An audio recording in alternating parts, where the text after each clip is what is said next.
You just wait. I'm going to be the biggest Chinese star in the world. Apparently, 1 in 5 people in the world are Chinese. And there are 5 people in my family, so it must be one of them. It's either my mom or my dad. Or my older brother, Colin.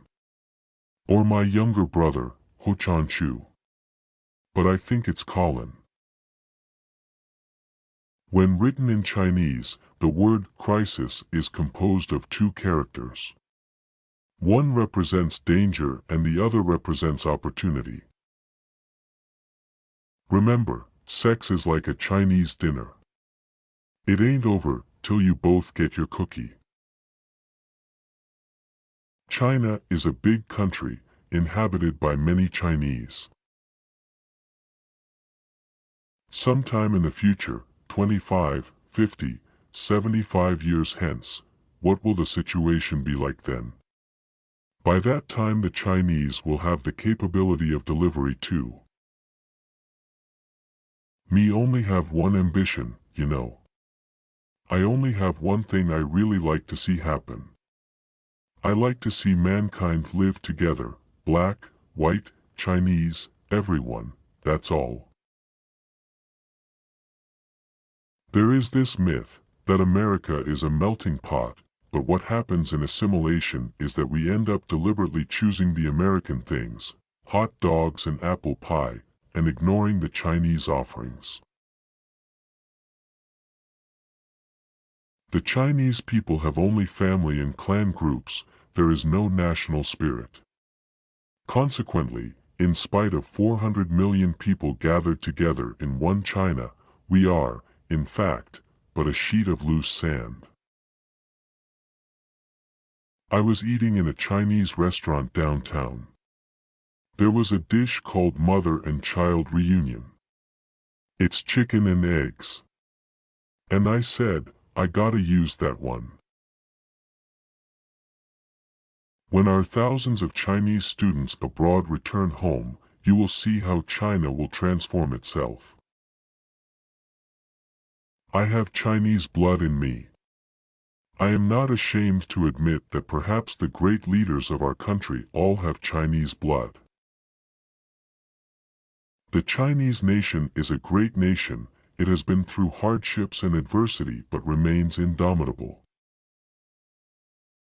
The Italians and Spanish, the Chinese and Vietnamese see food as part of a larger, more essential and pleasurable part of daily life.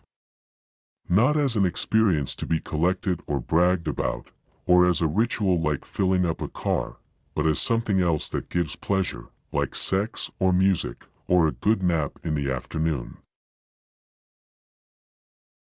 When it comes to Chinese food, I have always operated under the policy that the less known about the preparation the better. A wise diner who is invited to visit the kitchen replies by saying, as politely as possible, that he has a pressing engagement elsewhere. I like to say, chop suey's the biggest culinary joke that one culture has ever played on another, because chop suey, if you translate into Chinese, means sap sui, which, if you translate back, means odds and ends. I would trade 20 white babies for an Asian baby. If I'm ever rich, I want a closet full of Asian babies. And I'll just pull them out whenever I'm feeling down, you know. All kinds. Korean ones. Chinese ones. Vietnamese, not so much. My dad was in the war, and I hold a grudge. We don't care who you is, blood, Crip, Mexican, Chinese. You feel me? If you about doing something positive with yourself and your community, let's join forces together. The Chinese have figured out that they have a giant environmental problem. Folks in Beijing, some days, literally can't breathe. Over 1 million Chinese die prematurely every year because of air pollution.